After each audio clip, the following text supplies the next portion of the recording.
Hello students, welcome to commerce की पाठशाला। उम्मीद है आप सभी बहुत अच्छे होंगे और हमारी वीडियोस को लाइक करते होंगे। और आज हम अपनी नेशनल इनकम की नेक्स्ट वीडियो को करने वाले हैं। National income and it's basic concepts. इसमें हमने डिस्कस किया था कि नेशनल इनकम क्या होती है और उसके बेसिक कंसेप्ट्स क्या होती हैं। नेशनल इनकम के बेसिक कंसेप्ट जब हमने समझे तो वहां पर हमने कई चीजों को डिस्कस किया कि नेशनल इनकम क्या है, नेशनल इनकम अकाउंटिंग क्या है, नेशनल इनकम अकाउंटिंग की इंपॉर्टेंस क्या है। और उसके बेसिक कंसेप्ट्स में सबसे पहले हमने अपनी बात की थी फिनिश्ड गुड्स की, फिनिश्ड गुड्स और साथ ही साथ इंटरमीडिएट प्रोडक्ट्स की। और उसके बाद हमने बात की थी अपनी नेक्स्ट वीडियो में domestic territory.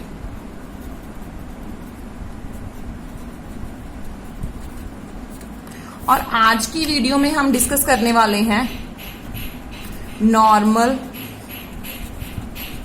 Residents of the company या कंट्री। यहां पर हम कंपनी की बात क्यों कर रहे हैं वो भी मैं आपको बताऊंगी। देखिए, नॉर्मल रेजिडेंट किसी भी कंट्री के लिए अगर हम नेशनल इनकम की फाउंड कर रहे हैं कि हम नेशनल इनकम कितनी अर्न कर रहे हैं अपने नेशन में, तो वहां पर नॉर्मल रेजिडेंट का कंसेप्ट हमारा क्लियर होना चाहिए। लेकिन यहां पर जो कंपनी की बात हुई है, मतलब जो एक फर्म है या जो एक कंपनी है वो किसी एक कंट्री में रहकर काम करे, तो उसके अकॉर्डिंग भी हमने नॉर्मल रेजिडेंट्स को चेक करना होगा। लेकिन इनकम टैक्स के पॉइंट ऑफ व्यू से कंपनी और कंट्री दोनों के नॉर्मल रेजिडेंट डिफरेंट होते हैं कि कंपनी के नॉर्मल रेजिडेंट्स कुछ और होंगे कंपनी के अकॉर्डिंगली, और कंट्री के अकॉर्डिंगली नॉर्मल रेजिडेंट्स कुछ और होंगे। लेकिन हम अब बात करेंगे कंट्री के रेजिडेंट्स की। कंपनी के रेजिडेंट्स हमारे income tax point of view से होते हैं। जब इनकम टैक्स का कंसेप्ट आएगा तो वहां पर कंपनी के नॉर्मल रेजिडेंट्स की बात होगी। जब कंट्री के नॉर्मल रेजिडेंट्स की बात होगी तो आपने कंपनी, फर्म या इंडिविजुअल के नॉर्मल रेजिडेंटशिप को नहीं देखना, वहां पर आपने कंट्री के नॉर्मल रेजिडेंटशिप को देखना है, क्योंकि उन दोनों में डिफरेंस है। तो आज की वीडियो में हम ये सब डिस्कस करेंगे। लेकिन उससे पहले अगर आपने हमारे चैनल को अभी तक सब्सक्राइब नहीं किया तो इसको सब्सक्राइब कर लीजिए। साथ ही साथ बेल आइकन है उसको प्रेस कर लीजिएगा, जिससे कि आपको हमारी आने वाली वीडियोस की नोटिफिकेशन तुरंत मिलती रहे। इस पूरे कंसेप्ट से रिलेटेड आपके जितने भी फॉर्मूलाज होंगे उन सभी फॉर्मूलाज का पीडीएफ आपको हमारे टेलीग्राम चैनल में मिल जाएगा, जिसका लिंक डिस्क्रिप्शन बॉक्स में गिवन है। आप वहां से जाकर हमारे चैनल को ज्वाइन कर सकते हैं। चलिए अपनी वीडियो स्टार्ट करते हैं। सबसे पहले नॉर्मल रेजिडेंट्स क्या होते हैं। देखिए, नॉर्मल रेजिडेंट्स को नेशनल इनकम के पॉइंट ऑफ व्यू से समझना बहुत जरूरी है, क्योंकि नेशनल इनकम हम किसी कंट्री की तभी फाइंड आउट कर सकते हैं अगर हमें ये पता है कि उस कंट्री में कितने नॉर्मल रेजिडेंट्स हैं। क्योंकि नेशनल इनकम सिर्फ नॉर्मल रेजिडेंट्स की ही काउंट की जाती है उनकी कंट्री की इनकम में। अदरवाइज नॉर्मल रेजिडेंट्स के अलावा किसी और की इनकम को कंट्री की इनकम में कभी भी काउंट नहीं किया जाता। तो सबसे पहले हमें ये समझना होगा कि नॉर्मल रेजिडेंट्स कौन होते हैं। इसका मतलब क्या है, देखिए, normal residents, normal residents refers to a person or any unit। तो यहां पर अगर हम यूनिट की बात कर रहे हैं, मतलब कोई फर्म, कोई कंपनी, कोई इंडस्ट्री यहां पर हो सकती है, कोई भी unit which is existing in that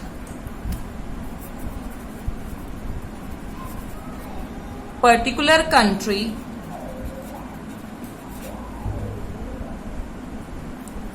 for at least 1 year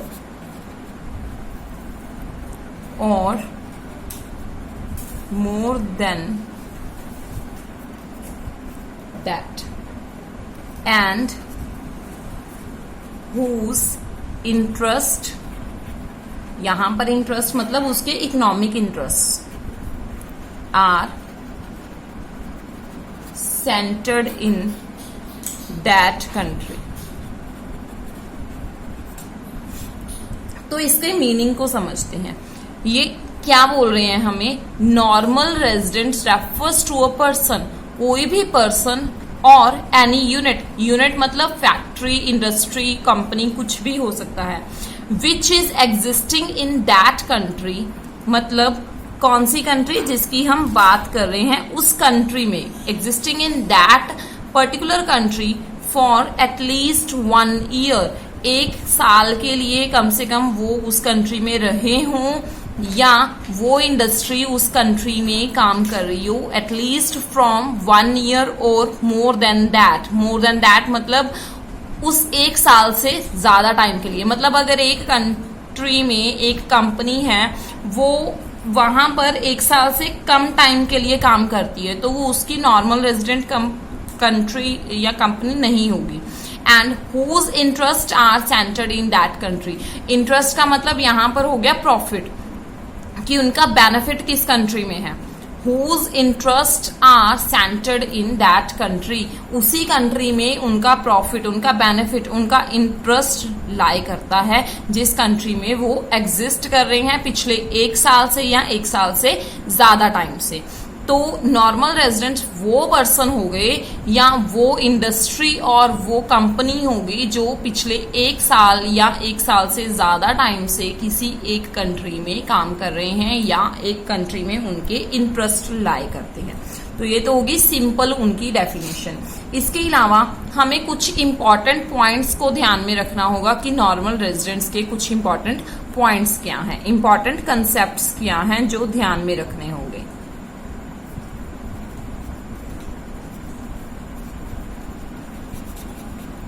To be remembered, important concepts to be remembered।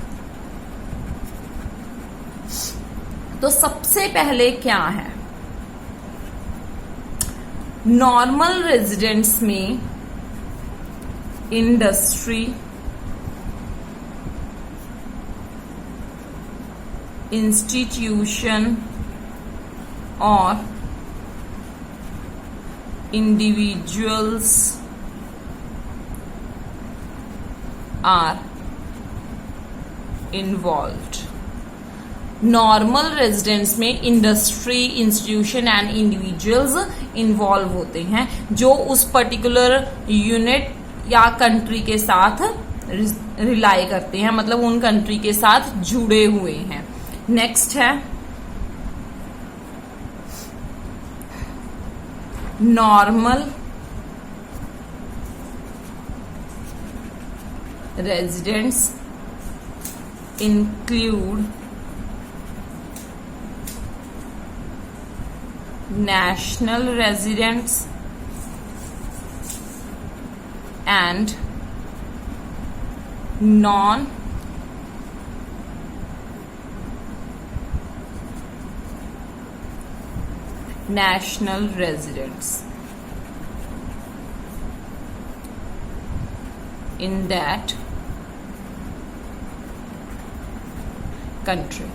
मतलब क्या कह रहे हैं कि नॉर्मल रेजिडेंट्स जो किसी भी कंट्री के हम काउंट कर रहे हैं या हम देख रहे हैं कि वो किसी भी कंट्री के नॉर्मल रेजिडेंट्स हो सकते हैं, उनमें नेशनल रेजिडेंट्स या नॉन नेशनल रेजिडेंट्स दोनों हो सकते हैं। अभी यहाँ पर नेशनल रेजिडेंट्स और नॉन नेशनल रेजिडेंट्स का मतलब क्या हो गया कि उस कंट्री के सिटीजन वो हो भी सकते हैं और नहीं भी हो सकते। सिटीजनशिप क्या है, बाय बर्थ मिलती है। नॉर्मल रेजिडेंटशिप कैसे मिलती है, 1 साल या 1 साल से ज्यादा टाइम के लिए कहीं पर काम करने से। तो नॉर्मल रेजिडेंट्स में national residents and non national residents दोनों हो सकते हैं, मतलब उसमें सिटीजन हो भी सकते हैं और सिटीजन नहीं भी हो सकते। तो जो नॉर्मल रेजिडेंट हैं उनका सिटीजन से कोई लेना देना नहीं है, मतलब सिटीजन नॉर्मल रेजिडेंट्स में हम काउंट नहीं कर सकते। सिटीजन एक अलग बात है, नॉर्मल रेजिडेंट्स एक अलग बात है, क्योंकि नॉर्मल रेजिडेंट्स में नॉन सिटीजन भी इंक्लूड होते हैं उनके काम के अकॉर्डिंग, जो 1 साल या 1 साल से ज्यादा टाइम के लिए किसी एक जगह पर काम कर रहे हैं। नेक्स्ट है इंटरनेशनल इंस्टीट्यूट। इंटरनेशनल इंस्टीट्यूट्स और ऑर्गेनाइजेशन। अभी देखिए, हमने अपने फर्स्ट पॉइंट में डिस्कस किया कि नॉर्मल रेजिडेंट्स में इंडिविजुअल, इंस्टीट्यूशन, इंडस्ट्री कोई भी काउंट किया जा सकता है। तो इंटरनेशनल इंस्टीट्यूशन एंड ऑर्गेनाइजेशंस की भी हम बात करेंगे, जैसे कि WHO world health organisation, WTO world trade organisation, world bank, international labour organisation. ये कुछ ऐसी ऑर्गेनाइजेशंस हैं जो इंटरनेशनल लेवल पर काम करती हैं, मतलब इंटरनेशनल टर्शरी में काम करती हैं।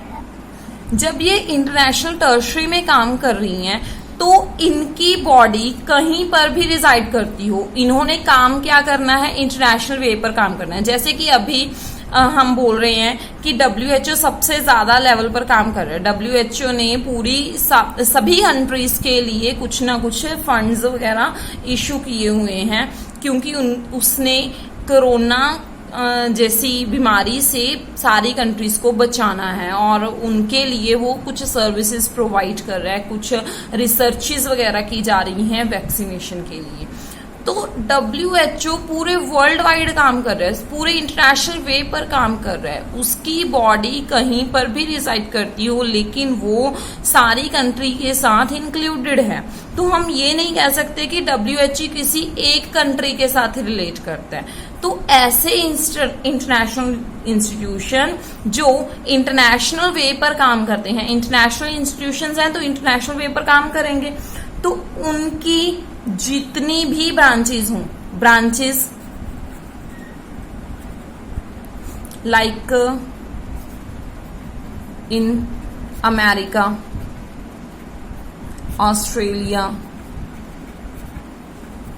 इंडिया, तो WTO, WHO इन सभी की जो ब्रांचेस हैं वो अमेरिका, ऑस्ट्रेलिया, इंडिया कहीं पर भी हो सकते हैं, किसी भी कंट्री में हो सकते हैं। तो उनकी ब्रांचेस के अकॉर्डिंगली हम उनके नॉर्मल रेजिडेंटशिप को नहीं देखेंगे, वो किसी भी कंट्री के साथ रिलेट नहीं करेंगी, चाहे वो किसी भी कंट्री में खुली हुई हो, चाहे उनकी ब्रांचेस किसी भी कंट्री में रिजाइड करती हैं, किसी भी कंट्री में उनकी ब्रांचेस सिचुएटेड हैं, लेकिन वो किसी भी कंट्री के साथ रिलेट नहीं करती नेशनल इनकम काउंटिंग के पॉइंट ऑफ व्यू से।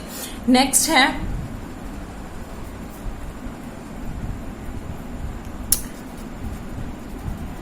Normal residents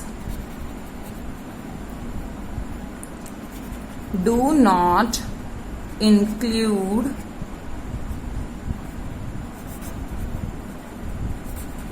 foreign tourist.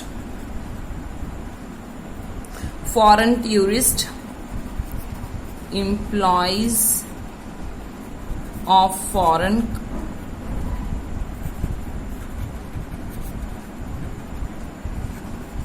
companies, ships, commercial travelers,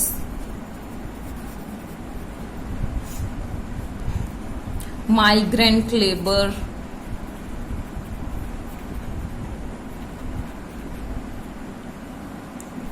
इन सभी को नेशनल या नॉर्मल रेजिडेंट्स में काउंट नहीं किया जाता। अभी यहाँ पर फॉरेन टूरिस्ट की बात हो रही है। देखिए, फॉरेन टूरिस्ट का मतलब क्या है, जो टूरिस्ट वीजा पर इंडिया में आ रहे हैं। टूरिस्ट वीजा पर वो इंडिया में आए और उनका काम क्या था कि उन्होंने सिर्फ घूमना फिरना है, चाहे वो 6 महीने से ज्यादा रहें, चाहे वो 1 साल से ज्यादा इंडिया में रह लें, लेकिन वो नॉर्मल रेजिडेंट्स का पार्ट नहीं बनेंगे, क्योंकि उनका इंटरेस्ट इंडिया में नहीं है, उनका बेनिफिट इंडिया से नहीं मिल रहा, तो वो नॉर्मल रेजिडेंटशिप का पार्ट नहीं होंगे। वो सिर्फ घूमने के लिए आए हैं और घूमने के बाद चले जाएंगे। नेक्स्ट है employees of foreign companies. Foreign companies या फॉरेन शिप्स के जितने भी एम्प्लॉयज हैं वो शिप्स के साथ या कंपनी के पॉइंट ऑफ व्यू से काम करने के लिए इंडिया में आएंगे, चाहे वो कितना भी टाइम इंडिया में काम करें, लेकिन वो नॉर्मल रेजिडेंटशिप का पार्ट नहीं बनेंगे, क्योंकि वो फॉरेन कंपनी के साथ रिलेट करते हैं, वो इंडिया की कंपनी के साथ रिलेट नहीं करते, वो फॉरेन शिप्स के साथ रिलेट कर रहे हैं।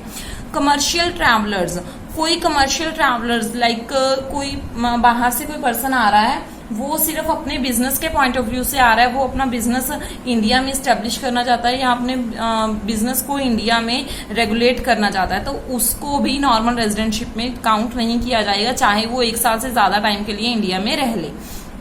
या इसके अलावा माइग्रेंट लेबर। माइग्रेंट का मतलब होता है एक जगह से दूसरी जगह पर घूमते रहने वाले। माइग्रेंट लेबरर्स लाइक इंडिया में बहुत सारे लोग हैं जो नेपाल या बांग्लादेश से इंडिया में ट्रेड करने के लिए आते हैं, कुछ टाइम के लिए आते हैं और कुछ टाइम के बाद चले जाते हैं, तो उन लेबर्स को भी नॉर्मल रेजिडेंटशिप में काउंट नहीं किया जाएगा, चाहे वो इंडिया में कितना टाइम भी रह लें, क्योंकि उनकी जो सिटीजनशिप है वो किसी और कंट्री की है और वो बहुत लंबे टाइम के लिए किसी एक कंट्री में सर्वाइव नहीं करते, तो वो माइग्रेंट होते रहते हैं एक जगह से दूसरी जगह, तो उनको एक ऐसे किसी भी जगह पर काउंट नहीं किया जाएगा। नेक्स्ट है officials, ambassadors,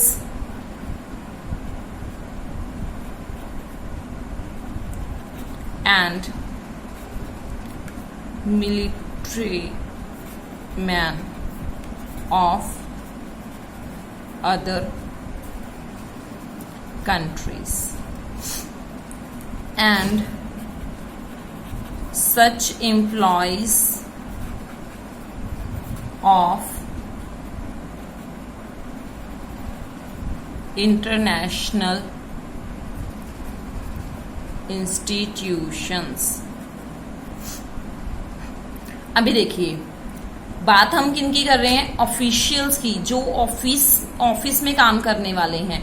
एम्बेसडर्स, हमारी कंट्री में फॉरेन कंट्रीज की बहुत सारी एम्बेसीज हैं, सिमिलरली हमारी कंट्री के एम्बेसीज फॉरेन कंट्रीज में हैं। और military man of other countries, कई बार क्या होता है कि किसी एक कंट्री के जो मिलिट्री कैंप हैं वो दूसरी कंट्री में भी लगाए जाते हैं, जैसे कि अमेरिका के हैं दूसरी कंट्रीज में। And such employees of international institution, हमने इंटरनेशनल इंस्टीट्यूशंस की बात की। इंटरनेशनल इंस्टीट्यूशंस कौन से थे, WHO, WTO, world bank, international labour organisation and other branches of there. देखिए इंटरनेशनल इंस्टीट्यूशन को हम किसी कंट्री में काउंट नहीं करते, लेकिन उनमें काम करने वाले जो वर्कर्स हैं, उनमें काम करने वाले जो एम्प्लॉयज हैं, उनको तो किसी कंट्री में काउंट करना पड़ेगा ना। तो वो सभी एम्प्लॉयज, वो ऑफिशियल्स, वो एम्बेसडर्स जो किसी एक कंट्री के बिहाफ पर काम कर रहे हैं, उनको नॉर्मल रेजिडेंट्स किस कंट्री का माना जाएगा, जहां की उनकी सिटीजनशिप होगी। जैसे अ वर्कर लाइक श्याम है, श्याम वर्क कर रहा है as ambassador of India. India के एम्बेसडर के तौर पर वो काम कर रहा है, लेकिन काम कहाँ कर रहा है, इन अमेरिका।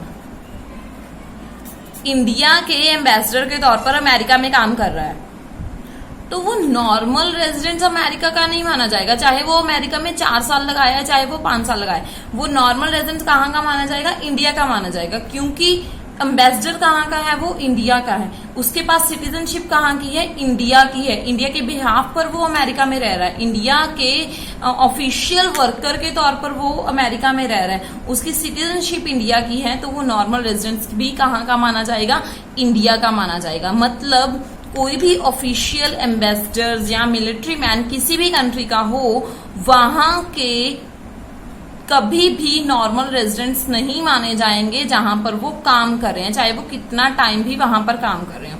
वो नॉर्मल रेजिडेंट्स उसी कंट्री के माने जाएंगे जिस कंट्री की उनके पास सिटीजनशिप है। अगर उनके पास सिटीजनशिप नहीं है तो उस कंट्री के वो नॉर्मल रेजिडेंट्स नहीं माने जाएंगे। तो इसके साथ ही हमने आज अपने नॉर्मल रेजिडेंटशिप के कंसेप्ट को कंप्लीट किया। नॉर्मल रेजिडेंट्स का कंसेप्ट आज हमारा कंप्लीट हो गया। अपनी आने वाली ऑडियो में हम इसके कुछ और बेसिक कंसेप्ट्स को डिस्कस करेंगे। तब तक के लिए धन्यवाद और जुड़े रहिए हमारे चैनल के साथ। Thank you. साथ ही साथ अगर आपको हमारी वीडियो पसंद आए तो इसको लाइक, शेयर एंड कमेंट करना मत भूलिएगा। आपके कमेंट से हमें बहुत ज्यादा मोटिवेशन मिलती है। Thank you.